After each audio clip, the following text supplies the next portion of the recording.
Hello, party people. My name's Geoff Van Thiel, and you're listening to another episode of Oak Performance Radio. Enjoy the show. Ladies and gentlemen, welcome to Oak Performance Radio. I'm your host, Adam Lane. If you're new to the show, our goal here is to create some content, some fantastic content for athletes, parents, and coaches. We tell stories, have laughs, and go into everything that is the end game of athletic performance, helping athletes achieve their optimal performance and be the best they can possibly be. Enjoy the show. Ladies and gentlemen, welcome back to a special double edition of Oak Performance Radio with the Happy, Healthy, Strong podcast. With me today, Dr. Geoff Van Thiel. Thank you, Adam. Geoff, thanks for joining us. You're a busy guy. You chiseled out some time. Very much appreciate it. Geoff, for the tens of people that listen to the show that might not who you are and why you're such a big deal, tell these people who you are. Oh, I don't know about and a big why deal. You're such a big deal. I don't know about a big deal, but I am an orthopedic surgeon with Ortho Illinois, focusing on sports medicine. So I see a lot of what you're talking about, and I think it's been funny. Our paths have crossed in a lot of different places in the sports world. Yeah. Kids have played some lacrosse. They have. They love it. Love lacrosse. Yes. It's probably my favorite sport. Yes, it's great. Great for young kids to watch my son get kind of hit for the first time and think that it was a bad foul, but it's not. It was a lot of fun for me. There aren't many fouls in lacrosse. No. You just, because I did not realize how physical it was. I'm like, I'll throw the ball around. There's a reason they wear the helmet and shoulder pads. Yeah, for the for guys. sure. It's it's a good kind of contact too. Yes. There's different types of contact, but I think that's a really good type of contact. Yeah. Well, especially with the concussion stuff going on with younger kids, with, the junior youth football stuff that starts so gosh darn young at times. And it's a thing. So Geoff, you see, what do you, orthopedic side of things, just to give people background, what do you see? Who do you work with? What's your specialty? So I am focused on sports medicine. So I do a lot of sports medicine. Now, sports medicine is kind of like a catch-all phrase in orthopedics for a lot of different things. Okay. So the type of surgeries that I do are really the arthroscopic surgeries, little poke holes, cameras, that type of thing. Yeah. And I really see anybody from typically age of about 14 up to, 60, 65 years old. And I think sports medicine is probably described as like active people problems, I guess, if you will. So, it's a big range of people, but a relatively small subset of problems. It's just, we see different variations of the same kind of problem in different age groups. Gotcha. So let's start with young kids. So you have young kids, we have young kids. Yeah. What are you seeing? Because this is not your first year practicing. You've been doing this for a little while. Yep. In your tenure of doing this, what are you seeing in, I don't want to say kids these days, but I kind of want to know what you're seeing in kids these days. Yeah. I mean, I think, I've been in practice 13, 14 years, and there's certainly been some changes both in youth sports as well as in kind of what I see in youth sports. I think the general specialty has seen an increase in overuse, what we'll call injuries. And so overuse is kind of this big catch-all type of phrase. And so I think overuse to me is better defined as a problem or a pain that somebody is having that's affecting their ability to play or at a level that they want to play at. But it's not like they had an injury that requires specific management of like surgery or something like that. So, and that's definitely, as we get a little bit older, we tend to not like me as much as we do when we're younger. Yeah. So maybe when you're younger and something's bothering you, it's not a big deal to come in. For people in our age group, it tends to be more like they come in and they have more of a significant problem because they've been putting it off or dealing with it for a while. Yeah. So, but overuse is certainly something that we see, and that goes a lot of different directions. So I don't want to get too specific right now, but overuse we've seen a growth in for sure in youth sports. Okay. So with your kids, they are 9 and 11? 9 11. Okay. Yeah. So in the way, because I had this thought with my own kids, like I want them to enjoy sport. I want them to work hard. I want there to be obstacles. I want them to overcome, the whole peaks and valleys thing. Sure. I want there to be, camaraderie and communication. Sure. There are going to be teammates they hate, teammates they love. I want like that whole grit experience for them. I don't want them to get hurt in that process. Some aches and pains, yes, but and if things happen. But you're a parent of kids, young kids. What's on your mind with them? Not saying you need them in a 4-day-a-week strength conditioning program at the age of 9. Sure. Yeah. I mean, you kind of hit on a lot of different points right there. And I think, there's different segments of what we think about as parents in terms of our kids. So one, all the things you hit on, the grit is one of the most important things you can develop in life, right? And sports is a really, really great way to do that.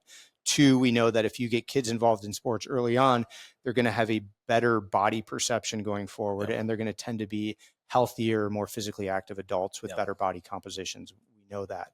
We know that kids that are involved in sports tend to have better mental health indicators as they go forward as well. So, there's all of this like unseen benefit of being involved in youth sports. Now, as we say, okay, well, yes, we want to get them in sports for all these various reasons. How do we get them in sports? And so that's where things get a little bit tricky. And we were talking a bit about this before the podcast. In orthopedics, I think we think of it as specialization in sport versus sampling in sport. And so sampling in sport is like, especially at a younger age, we'll say 12 and under, that you're playing kind of multiple different sports, where specialization is that you're really getting into one type of sport. And so there are some early indications that specialization too early can have some negative impacts. So we've really been focused on, we like the specialization because it gets our kids to a competitive level where they're really feeling challenged. They really feel like they need to work at something. They're getting good coaching. They're getting all those great feelings of like success, and I'm growing and I'm learning and all that. But at the same time, we try and build in that sampling where maybe we have them do other sports, not at that same level, because it gives them this outlet to do something different. Maybe one season, everyone around them grew a ton and got faster, and they went from being like pretty good to maybe not as good.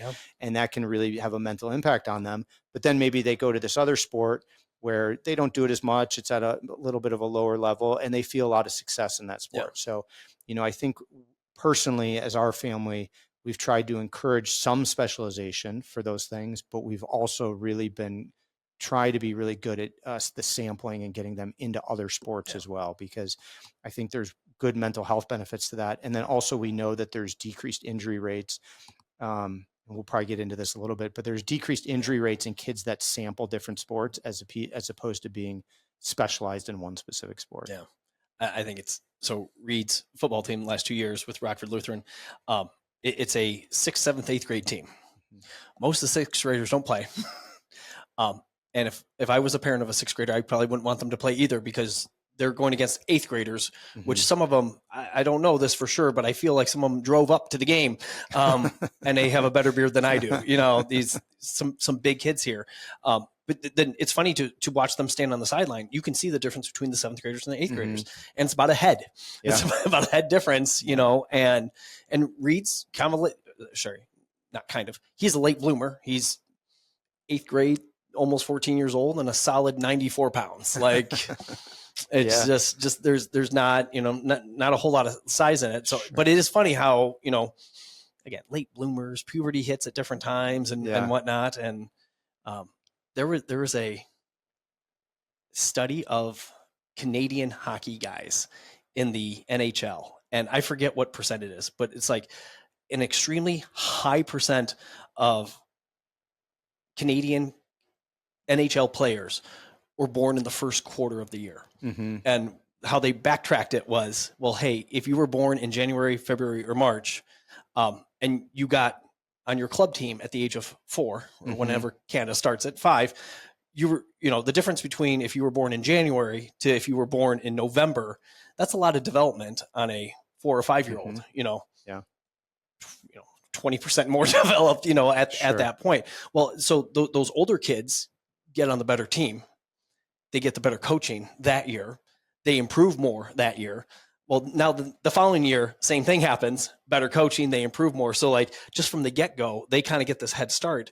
And it's now again, it's hockey. It's one sport. So the idea of sprinkling in different sports, like who knows what's going to hit with kids.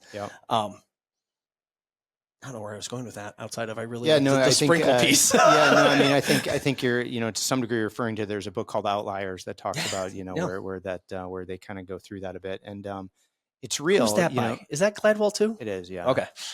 And so it's a real problem, and it's not a problem, but it's a real issue. And I think there's two components to that. So one, you have the physical development, but at some point they're all going to kind of match up, right? This is post-puberty. They're going to match up. And at some point kids are going to be however they're going to be. And so you have the physical component early on, but that's where that mental component comes in, where a kid to feel like they like doing something needs to feel some level of success. And so that's where we get into this. What does success feel like to a kid versus what does success feel like to a parent? And so the kid, they want to have fun and feel like they're growing and feel like they're part of a team and have some level of respect within that team. And so you can give that to them all the way through. And, maybe these hockey players that are good, but younger, if they're doing something else where maybe they feel that, they carry over that mental component to their hockey team and they want to stick with it. Whereas in the kid that's maybe the younger, smaller, slower kid, if he goes through all of youth hockey with everyone being you're smaller, you're younger, you're slower, that's not going to be a positive self-worth. And so then he might have some giant growth spurt and have been the best hockey player ever, but he's kind of given up on himself, which is what it comes down to. And that's where, we talked about it before, that parents oftentimes think they're being motivating to their kids and like pushing them to be better, and that they're instilling some of the grit that we talked about. But especially in the parent-child relationship, a lot of times kids see that motivation as stress. And how they manage stress is different. They don't have the processing capabilities. They haven't developed the parts of their brain yet to do that. And so you introduce stress into that situation of negative feelings, and it's tough to come back from that. Whereas the sampling and getting into other sports is a really great way of doing that. And, and that's just, it's one of the issues with specialization. A parent may pull a kid out of a sport that they've put a lot of money into, but their kid's just not, they're on the B team. And so the kid's not good enough anymore, and they see it as like a wasted investment, and they say, okay, we're just not going to play anymore.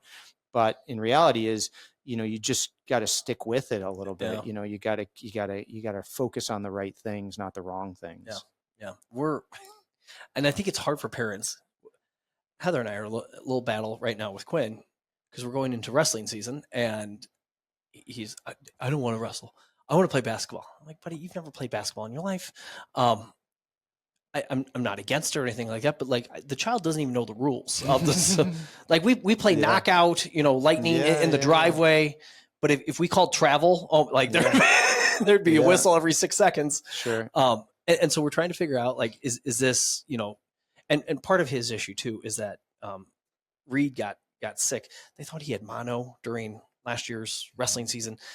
Turns out it was not mono, which was a little frustrating, but like he missed like a solid month of just being wiped out, which then required Quinn to go to wrestling practice by himself, which he was fine to do it when his big brother was there with him too, that like shared suffering thing. But when Reed wasn't there, then it's just like, wrestling, I don't even like it. Why am I here? Now, at the end of the season, performs really well, not at the state meet or anything, but like he did what he should have done, and, was competitive and was healthy and, safe with it. And so it's hard. The thing we're struggling with right now, like, do you push him and say, no, you got to do it. Suck it up, Buttercup. You're fine. Or is this really a thing where he needs to find himself and like, let's try basketball, and see what happens. And I'm trying to figure out if I,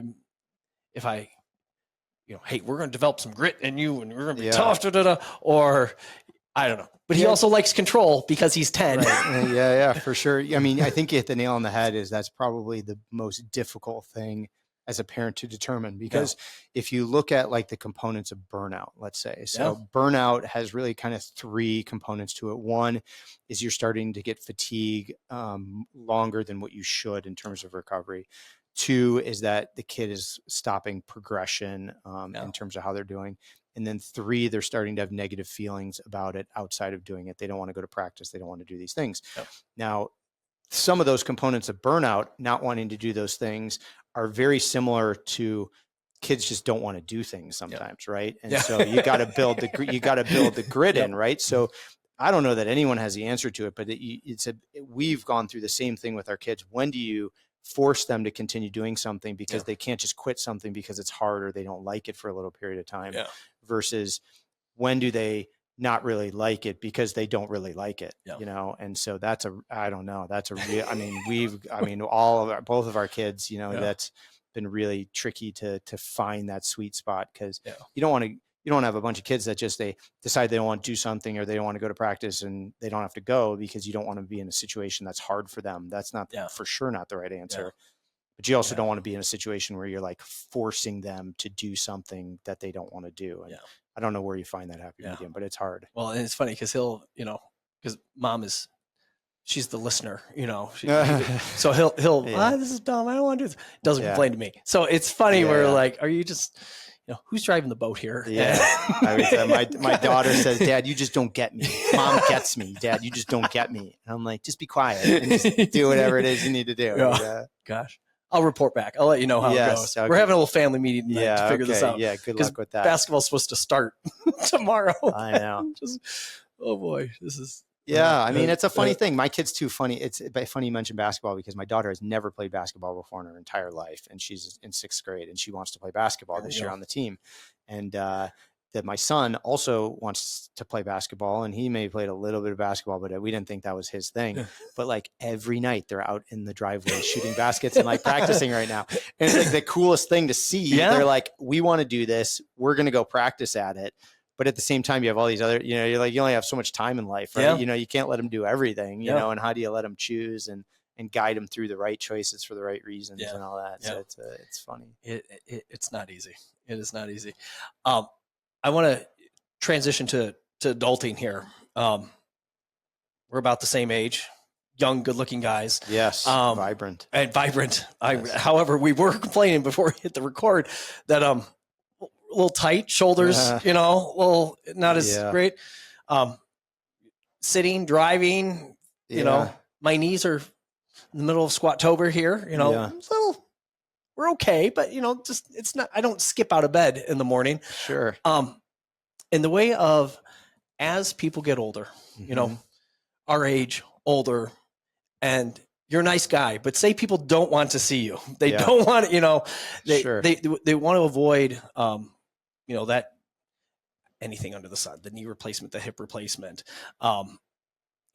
shoulders, things, And I guess I'm more curious what you do yourself, because I mean, you're working 5 days a week, with a stressful job. Like I wake up in the morning, have a bad morning, say I spill my coffee, I'm upset. I come to the gym, I'm probably okay. You do that, you're going to be in somebody's hip, doing like, there's a different level of, sure. You can't bring your home stress with you to work stress, because you have, what do you do? How do you handle health, happiness, sure, the whole shebang? Yeah. I mean, I think, there's 2 ways. One, what do I see? And then 2, what do I do? And for me personally, my health journey has been changed a lot over the last couple of years, because getting older, I think, has made things, like you said, a little more evident. My shoulder's bothering me right now. I can't lift like 5 pounds over my shoulder, and it's bad. And I personally think, I know why this is happening to me. It's just a matter of focusing on the right things. So to me, I typically work out, fairly frequently, but I've always done the same thing. Okay. Like my workouts now are probably similar to what they were when I was like in my late 20s or early 30s, because you kind of get into a groove of how you do things a bit. So for me personally, flexibility is something that I need to work on a bit more. I find that when I do that, it does alleviate some of these things. Diet, I need to be better about, as I think most people do. It's a continual challenge. And then my big thing over the last year or so has been sleep.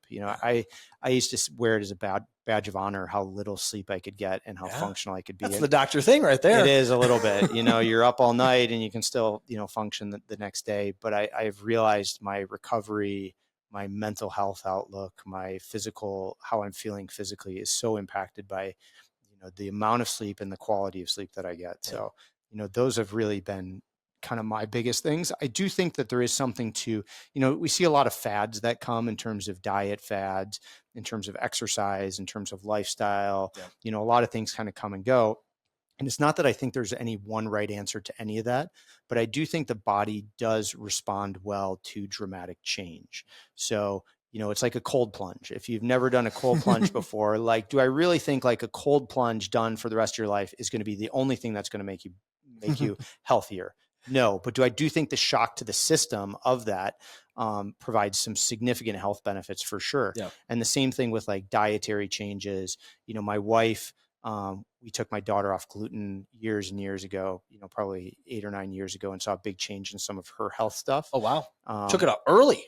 Yes, we did. So, and she never tested she never tested that she was allergic to it, but the health benefits were so immediate and large for her, even at the age of 3 or 4 years old, that we've continued it. And she's 11 now, and it's just part of her lifestyle now. But at the same time, my wife went off of it, and she felt significant changes in how her outlook was, her ability for physical fitness, and all of those things. Now, I tried it for a while, and I didn't have quite the same response that they did, because I think everyone's different. But that's one thing that they changed, that shock to the system kind of helped them out a bit. So interesting. Yeah.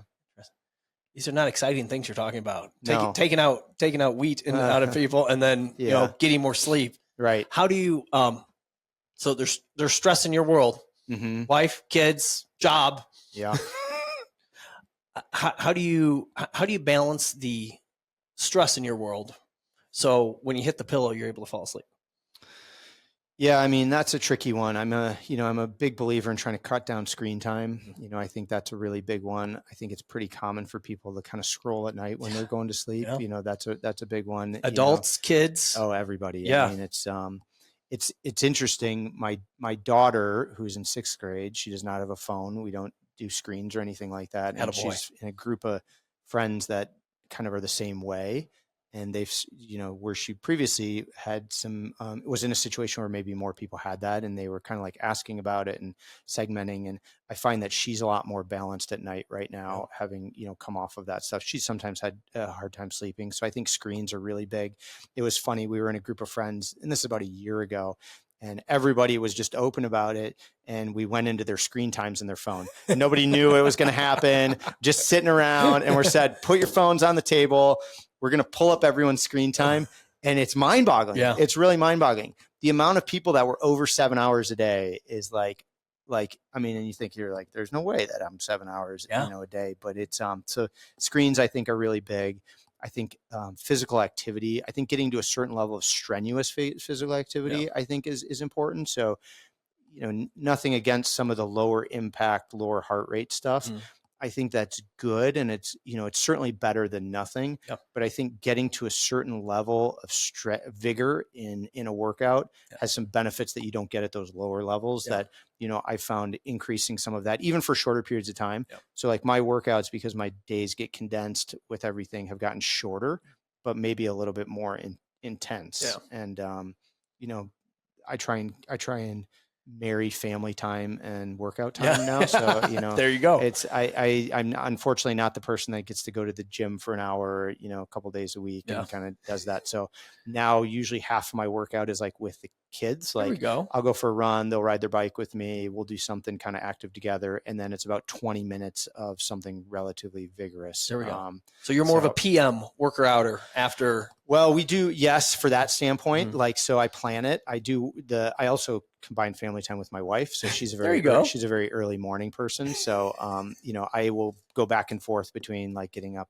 at 5 and doing like a 5:30 workout with her versus if I know I'm going to be free in the afternoon and I know the kids don't have sports practices or something, I'll usually reserve that workout to that afternoon because I like having them do it with me. I think, they see it, they learn it. And so those days, then I'll wait till that afternoon or evening and do something with them. I mean, we used to have baby workouts when they were younger where I would be doing squats with them on my shoulders and so that's just continued for a long time. Yeah. Fun for them, fun for me. Yeah. Yeah. Well, and if there's a theme here, you're intentional with the workout. Like you put a little, it's tough because we're all busy, but you're planning it out. Like, hey, I'm going to chisel this out. It might be flexible too. Well, hey, it's going to be this on, this PM on this day, but it might be this AM on this day. And just might have to be a little flexible with what happens. And I think sometimes people struggle with that. They're like, it's a funny how our morning crew is extremely on it. Like they rarely miss. If they're Monday, Tuesday, Thursday, they are Monday, Tuesday, Thursday, and it never shifts. But our PM group, if they're Monday, Tuesday, Thursday, well, Tuesday might turn into Wednesday, or Tuesday might turn into just not coming on that day, they come only one day, and then the next week they try to come 3 or 4 days, and it's just funny how the important thing, what I'm getting at, what you're saying is that you just have to take control of it a little bit and plan it out. You're doing it from home, and you're making it a family thing. Yeah. We're winning. Yeah, exactly. And, I think I a few years ago started listening to some of these Navy SEAL books on leadership Because I think it's just an interesting, like when you're in that stressful. I'm a huge Jocko fan. Yeah, there you go. Right. So extreme ownership, Yes, is one of those. And, it's kind of one of those, if you boil it all down, it really comes down to don't make excuses, right? Yeah. Whether you think it's your fault or not your fault, there's always going to be these external influences, but ultimately you're the one that has the ability to kind of do that. And being intentional is a good way of putting it, trying to schedule things out, hold yourself accountable.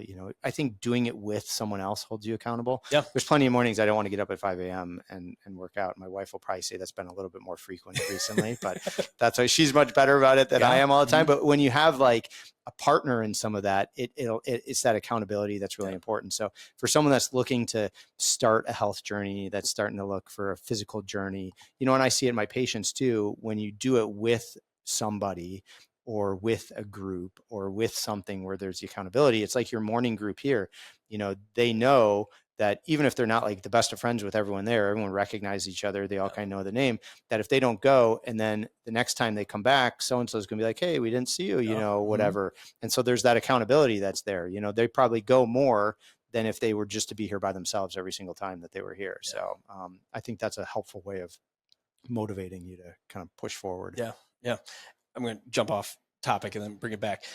In a perfect world, just because I'm curious, because Heather and I are having these conversations, because Reed doesn't have a phone, he's 13, and honestly has shown no interest in like, oh, Jack has a phone, can I get one? Like, we just haven't. We have a home cell phone that that just stays at home, and honestly, if he goes on a trip or whatever, he'll take that one or whatever, not a big deal. In your perfect world, how long would you push it before your kids get a phone? Yeah, so that's certainly a loaded question, and nobody ever is meant to be passing judgment on anybody else's decisions. No, not at all. Lots of people have various reasons for different things, and this is a big driver of my wife, and so she more recently than not, but it kind of supported what she was doing. Read a book called The Anxious Generation, which goes into how screens, or specifically phones early on, affect the mental health of kids going forward. And in that book, and we had kind of known some of this before, they basically have like a thing like wait till eighth. So 8th grade is kind of the where we said, they have watches now because with sports practice, with Apple Watch, so we can track them if something gets done early or something, like they can call us on it, but they actually lose their watches all the time. They don't even care about them. Like, it's so irritating because they're always losing, and they're like, oh, it's fine. I don't even need it. And they're like, okay, fine. We used to call home collect and be like, pick me up at school. Yeah. Would you accept and then hang up, pick me up at school? But now they have these Apple Watches, but we're pretty set in till 8th grade that would be the soonest they would get a phone. And even then, I think, social media won't be till 16. And there we go. That's what we say right now. I recognize I have a 9 and 11-year-old. So right now we can do it, but, things may change and all that. But our goal is, a cell phone at 8. And I actually would like to wait longer than that. And, right now our kids lost the push to get it. So right now we have no push. I'd actually like to wait longer than that, but then social media at 16. I mean, in Australia, they basically outlawed social media in kids under the age of 16. And so that, I think, is where we, that I think is a tricky thing, which everybody kind of hears about. Yeah. I would not be against that. We have a friend at the gym, and I actually taught his daughters in class years ago, and they're grown and whatnot. And I'm trying to remember ages here, but like one was older, obviously one was older, one was younger, but one really, when they came through high school, the cell phone was not a big deal. The social media piece was not a big deal, but the second one coming behind, it was a huge deal. And it's funny because growing up, like mental health was never talked about. We didn't use that phrase. Like, unless somebody's a schizophrenic type crazy, something, but now it's like mental health. And it's the adults and it's the kids and it's, I don't know where I'm going with this outside of like, I don't know. It's a tough thing for parents, and I don't know. I think it's a tough thing for adults to handle that, that screen time. I'd be embarrassed to see what my screen time is right now, to be honest with you. Because honestly, I do a lot of the marketing stuff with the gym, and, so I'll post things, but then I'll look to see what other people are doing and what are they doing? Oh, that's a good idea. Blah, blah, blah, blah, blah. And 45 minutes later, I should be sleeping right now. What am I doing? Like, it's so how you can just dive down rabbit holes and whatnot. So for sure. Geoff, what did we miss? What do you wish I would have asked you that I didn't? Oh, I think, if we had to jump into some different topics that I think are really relevant to what you do, and especially working with the VC team and the VC crew and all the other sports that you work with, is this focus on youth performance versus youth injury prevention and how you find a happy medium with all of that. So what we know, and I'm going to talk to you just a little bit here, and you can kind of take a tangent for me. So, what we know is there's probably 3 segments of kids. You have your post-puberty kids, you have like your peri-puberty kids that are in the middle of puberty, and then you have your pre-puberty kids. Okay. And there's different things for each one of those. So in the post-puberty kids, you'll actually see much more significant performance enhancement with focus on things like strength and plyometrics and all that type of stuff. Now that goes away a little bit more in the peri-puberty and the pre-puberty kids. You don't see the same level of like, I'm going to go do a bunch of squats and do a bunch of sprints and I'm going to get faster. We don't see that happen as much in there. So as parents are starting to think about kind of what to get involved in or what type of stuff to do, that end of peri-puberty into the beginning of post-puberty, there's some significant advantages to getting involved in like strength and more vigorous workouts. And we think that it is a little, if you do it for longer as opposed to short periods for more, that there may be some benefit to that, for whatever reason. Now, if we say, okay, well, that doesn't mean don't do anything for these peri-puberty kids and these pre-puberty kids, because what we also know is that with something called neuromuscular type training, in pre-puberty, peri-puberty, and post-puberty kids, injury rates and pain, so overuse type stuff, goes down 30 to 60% if you're involved in that type of stuff. And probably the most dramatic difference that we've seen is in female soccer players. So FIFA has like an ACL prevention program, and so they implemented it in female soccer players, which are 6 to 7 times more likely to have an ACL tear than a male soccer player. And it's essentially, this particular program is like a 20-minute program that they do at the beginning, 3 times a week at the beginning of practices, that focuses on like flexibility, like core strength, and like mechanics. So like landing mechanics, running mechanics, pivoting mechanics, how to think about controlling your body, which is like the neuromuscular training is I think a better way to explain it is neuromuscular training is like how to control your body in space. And so what we've seen is that if you focus on some of those mechanical things, even early on, there's significant benefit to injury prevention going forward. So, I mean, you probably see it in like these volleyball players that grow 10 inches, 12 inches in a year, and you watch them land and their knees are kind of bending one way and they're landing straight, and, they can't do it one single leg squat, without falling over. And so, those types of like, even a bilateral squat. Yeah, there you go. So those types of like core stability, and then like single leg squats, like balance board stuff, where you're learning to control your body in space, we find has significant benefits all the way through. So, we kind of talked about sampling and specialization, and I don't necessarily believe that if you only do one sport, it's that one sport that's causing this overuse injury, because what I see is younger kids that are involved in one sport compared to like college level kids that are involved in one sport. If you ask me the difference between those two, it's the strength and conditioning component in the college level that you don't see early on. Like, because they know as they get older, you can't just play basketball 5 hours a day, every day, and that's how you're going to get better. You got to do strength training, you got to do neuromuscular component, you got to do plyometrics and all that. So, as kids get older and they get into higher levels of sport, there's more diversification of their training regimens. And so I think that's really important, is it's not necessarily about playing all these different sports, but it's about focusing on the right things. So it's about implementing early, diversification of training, not the same thing all the time. It's not just about doing that sport early on. And then it's about doing the right type of thing for the right type of age group. So, if we take an example of that, like having a 10-year-old and be like, we're going to do a whole bunch of squats with him because we're going to make his core and quads stronger so he can jump higher, and that's all we're going to focus on, they're probably not going to hit your goal. You know? And that 10-year-old is probably not going to make a difference. But if you get them doing like some balance board stuff and learn to better control their body in space, they're going to be it's actually going to improve performance a little bit more, but then also significant injury prevention with that. So that was a lot in a little bit of time. No, I think that's fantastic. Well, and especially with our younger kids too, we gamify so much. So we kind of get their brains to turn off. So they just go, just make it happen. Plant and cut. I don't care how you want to do it, but somehow you have to touch the white line with your foot, and get out of there. And, and through that, if we can, hey, well, turn it a little bit more, turn it a little bit more. Oh, that's perfect. Whatever it is. It and again, it's funny to see. And I agree with you with the like sports specialization thing. Like, I don't think specializing in a sport, if kids don't have interest in other sports, that's a bad thing. But I do see that the kids that come to us who have played, lacrosse and soccer and wrestling and football, and like just seem to do things better. Like they're able to, make those adjustments.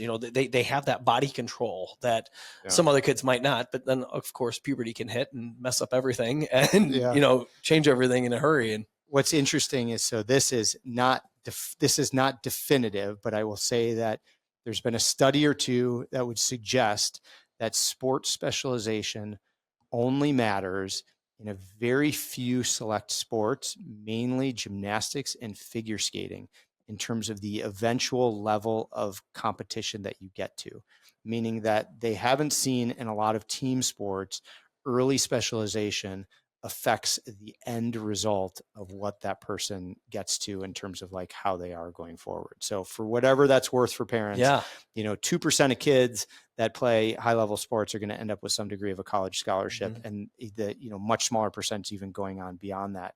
But especially, and the age cutoff, it's kind of different. It's 12 or 14 are kind of what they're looking at, but they don't find that single sport specialization before 12 or 14 impacts how good somebody's going to be at the end of their career a little bit. So you take Johnny, and Johnny's never played basketball in his life, but decides to pick up a ball at the age of 12.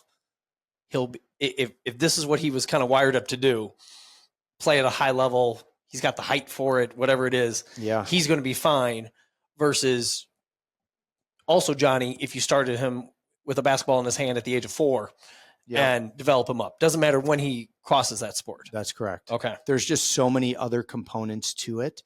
And kind of like you alluded to, a lot of those people that don't pick up a sport till later on, they've developed all these different ways of controlling and moving their body and the other things that they've done, which translates really well to that sport that they're going to do. And then there's obviously physical gifts that they're going to have with it. But then you also don't have some of the mental components that go along with being specialized really early on. Like an 8-year-old that is doing something 5 days a week, 3 to 5 days a week, all year round, and traveling and doing all this other stuff. There's just a huge risk of like, not just burnout, but it's just a lot for somebody of that age. And so, I think there's probably a mental health component to that as well. Whereas if you find something that you're super passionate about, you're really good at, and you find that yourself, meaning that you weren't guided to that, you weren't forced into that, there's just this whole, this whole feeling of ownership, and I want this, and this is what I want. And I came to this conclusion on my own, and I've been doing all these other things that have gotten me physically ready to do this. And now I can really get into it. Is, there's something to it. So, if the takeaway from that, I think, is if I had to tell parents to do one thing, it would be try a few different things, especially early, 12 years old and younger for sure, and guide and support, but don't push, which is hard to do. But, the easy thing is let them be on some goofy little rec team in some sport that they don't do. If they have a sport that they're really passionate about, like maybe their friends are playing whatever sport or doing some other thing, and, let them do that. Don't be like, oh, we have practice 4 nights a week in this. We don't have time in our lives to do this. There's a lot of value in making time to do that, because the research would show that how they're going to be at 8 versus how they're going to be at 18 probably doesn't matter what they do in that time period. Yeah. So I should let Quinn play basketball. That was. I mean, Quinn does a lot of stuff, Quinn's not so specialized in everything, but, I don't know. There's something to, letting them find their own path. And, I think that's how you can't instill grit in your kid. You can't motivate or tell your kid to be great. You could put them in situations where, they need to learn that a little bit, but ultimately it's an intrinsic thing. And sometimes that just comes in funny ways, and you just don't. I have a good friend, whose kids are eighth or ninth grade, so like 13-ish years old or so, 12 or 13, never played hockey before in their entire life. Wants to play hockey. Dad lets him go out and does a little bit of like coaching, lets him go with a coach in a rec league. The most passionate I've ever seen anyone about anything. Like up at 4:35 in the morning before school, only eats salads and protein, training in hockey. And this has been going on for like a year and a half now, 2 years, training like 2 to 3 hours a day, just found something that like, it's like, and the kids are very athletic. They, play baseball and they've done basketball, and he's actually, he has a brother that has no interest in hockey. Family has no background in hockey, but just like something ignited in that kid. And, we talk about how cool it is to see it, but you just want to give kids an opportunity to find that spark, whatever it is, it's, you don't know where it's going to come. You don't know how it's going to come. You just want to be supportive and motivating and, encourage the right things. Yeah. Which is not always easy as a never parent. easy. Never easy to figure out the right things. And that's fun. Yeah. Geoff, I appreciate this, man. Of course. Did I miss anything else? We crushed it. 40 minutes. So. We're doing well. Yeah, there you go. Hopefully it's interesting to someone. Yeah. Very good. No, I think so. Well, and the whole kid thing is tough. Balancing being an adult in 2025, I think, is very hard. There's so many distractions. If you don't have any stress, just open your phone. You can just scroll through all the social media and find all the stress of all the bad things going on in the world. And then you try to balance it with, family and your profession and the stress that comes with that. And like, it's not easy. And hey, work out. Yeah. Do something. Yeah.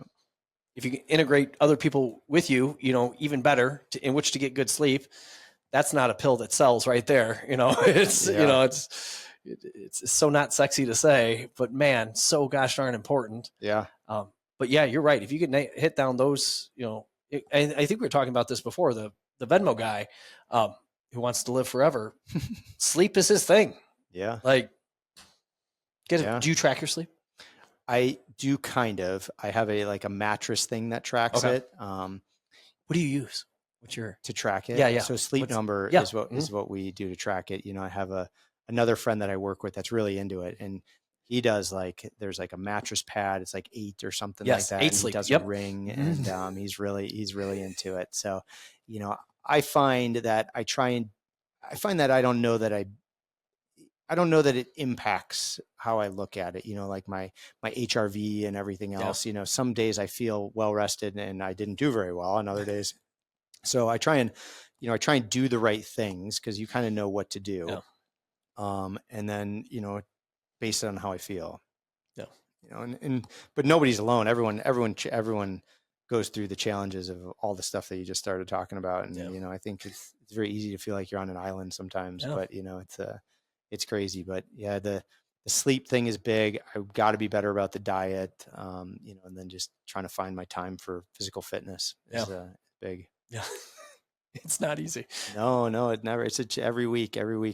My wife and I sit down and we're like, okay, what do we got going on? What do we have going on this week? Who's going where? How are we going to do this? Yeah. And we actually structure our workouts into that. So it's kind of like, who's going to take Parker to soccer? Well, I'm going to work out at this time, and so it's a team approach to doing that. Yeah. Well, and I've hacked things before where I take my rucksack to lacrosse practice. Yeah, for sure. Or go for a little jog, while the kids are doing stuff. Like, oh yeah. I don't need to sit there and watch the kid practice. No, that's the best way to do it. I love my child, but I think I don't want to be that parent that's yelling off the practice field, mm-hmm. which sometimes there are those parents that. There's lots and lots. And then no knock on anyone that's motivated on it. But yeah, you're right. I mean, most club sports now, it's funny. There's a parent meeting in the beginning of all these club sports, and they're like, you can cheer, you can be positive, but don't get angry, don't direct, don't, do all the stuff that, it's, you see people doing. But you're right. You got to hack it. Like, you're going to drive to practice and maybe it's 15, 20 minutes to practice, and say practice is an hour and a half. You drive 15 minutes there, 15 minutes back, 15 minutes there, 15 minutes back, that's an hour's worth of time. Yeah. Right. Whereas if you drive 15 minutes there, go work out for 30 minutes or 45 minutes, whatever during that time. And you got time back to stretch and cool down. Yeah. I mean, you're saving time, it's, you gotta find those minutes. Yeah. Yeah. And it's, I don't want want to say that's not hard. I also see a lot of parents just sitting in the car, scrolling on their phone, you know, and doing that thing. And not to criticize, because I've done that too. Hey, it's a long day. Yeah. Oh man, hey, let's do some work. Let's reply to some emails or whatever it might be. But man, if you could make that a priority, again, you don't have to train 7 days a week. Yeah. Hit your. I think, you know, if we're getting into metrics that I actually look at, the only metric that I would say, and this changes a little bit, that I look at right now. So I base things on time, but I look at my screen time. Yeah. My goal each week is to reduce my screen time from the week before. And you realize how hard it is, you know, and you have to do things to be intentional about that. So, you know, some of the little things that I did is, I have never been a big Apple Watch person, but I got an Apple Watch because now, like at work or at home, I leave my phone in one spot because I have my Apple Watch, because there's often times where somebody needs to get a hold of me for something. But with my Apple Watch, I can get a call, I can get text messages, I get some alerts, but I can't like do the things that you're talking about, like my kids will joke. I always joke with my kids. I'm like TickGram or face, you know, face talk or whatever. Like, you know, like the old dads, or they're like, Dad, you're so embarrassing. Just stop. But like, you don't get caught up in that. It's, you know, it's really easy when you like have a minute or two and you're just like, oh, I'm just going to look at whatever you're going to look at, you know? And so if I don't have that Usually nonsense. Yeah, exactly. If I don't have that, I find that helps. But the crazy thing to me is I still recognize my want to do that. It's an addiction, no doubt. 100% it's an addiction. And there's good research that shows that in young kids. Like, you take an iPad away from a 3-year-old that's used to having it, they stimulate the same areas of brain that like a Coke addict has, you know, when they're getting it. I mean, it's like an addictive thing. And every parent knows that. I mean, you see like the unreasonable temper tantrum when you take technology away that you don't see with other things. But I actually still recognize the feeling that I have when I have a moment of downtime and I'm not doing something and I don't have my phone, like that want or desire that to like do that. And it's crazy to me that I never thought I was like that. You want the crack. Yeah. And it's been, I mean, I've been doing this for a little while and I still feel it, you know, like it's just strange. You know, you touch your pocket where you keep your phone. And if you don't have it, you're like, there's, you know, it's like things are like falling apart, you know, like it's just, it's a very strange thing, you know, and, you know, it's, I don't know. It's just it's a goofy thing. And, but I recognize it. I don't know that I recognize it as much as I do now, like how truly addicted I probably still am to that level of technology and how hard it is to break that. Yeah. That watch thing is interesting because my thought was, I don't want to Apple Watch. I'm going to be attached to it all the time. I won't be able to get away from it, blah, blah, blah, blah, blah.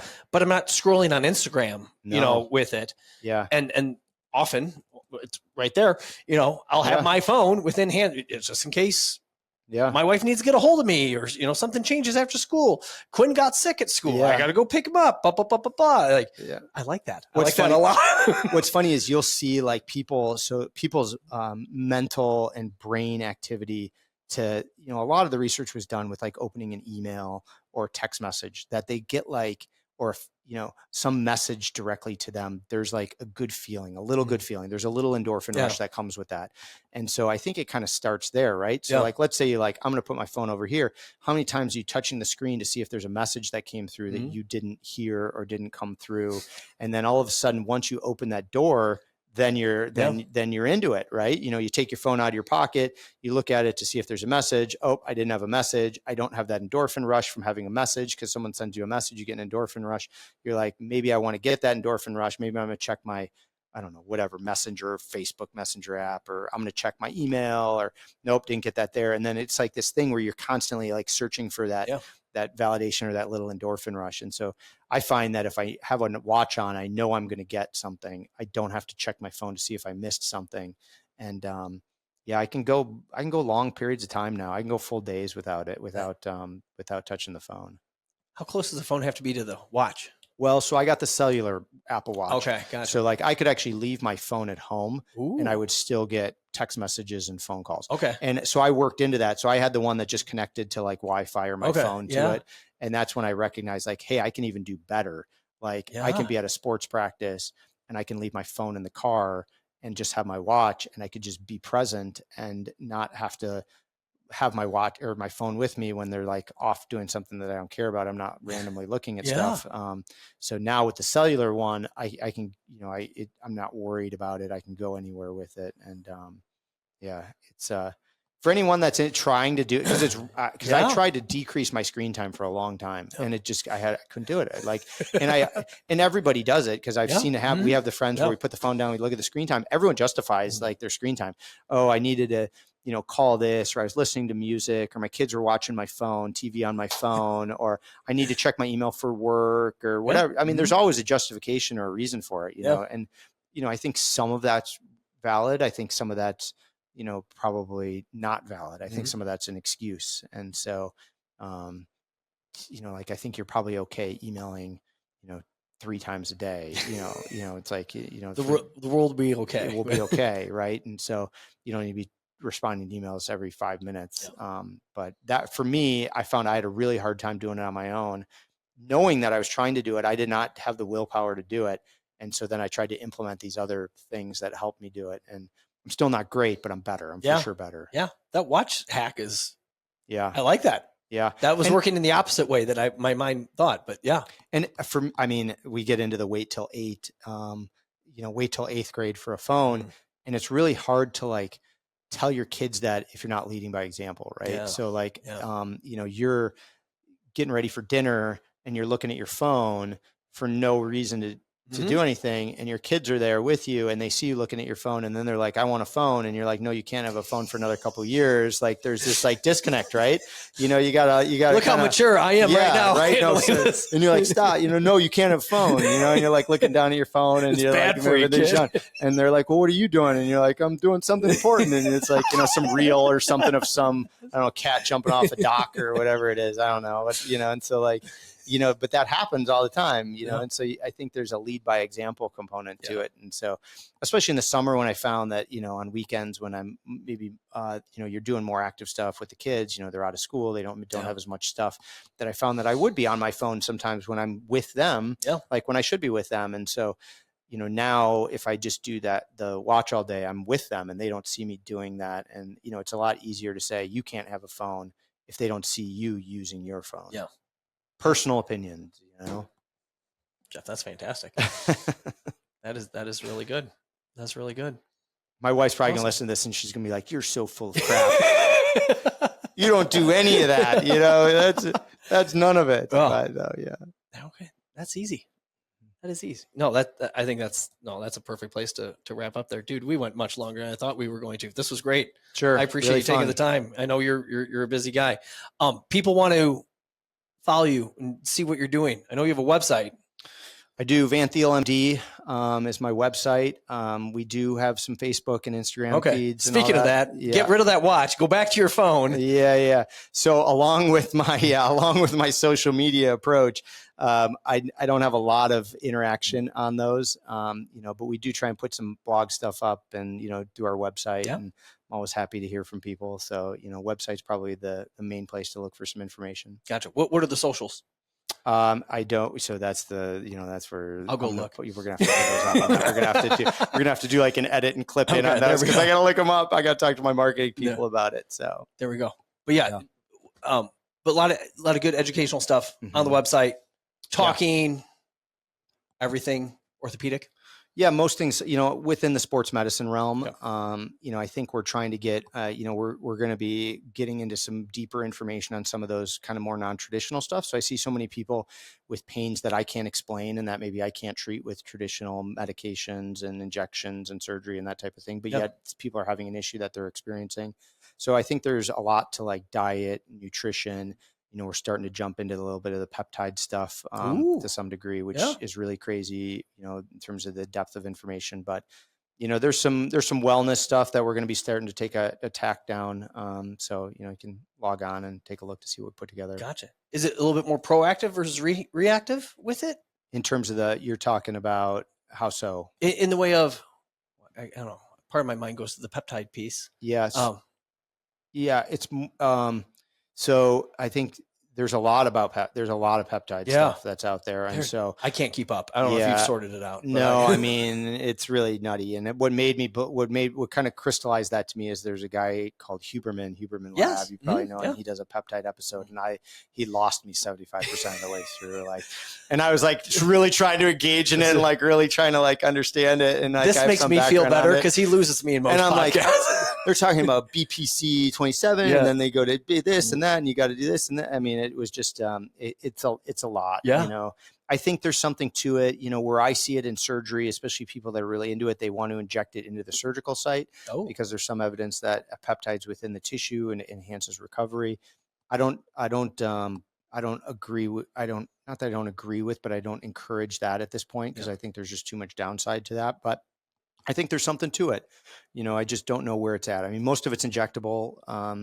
There aren't a lot of oral-based peptides that get the kind of distribution that you're looking for. But, I think most of the time where I see it and probably the interest that I have in understanding it is just better to maintain your health as opposed to being maybe reactive in terms of what you're talking about, where I have a problem, I want to get recovery for it. So more like, hey, I'm having this issue in my life that medicine can't explain. I'm focusing on these.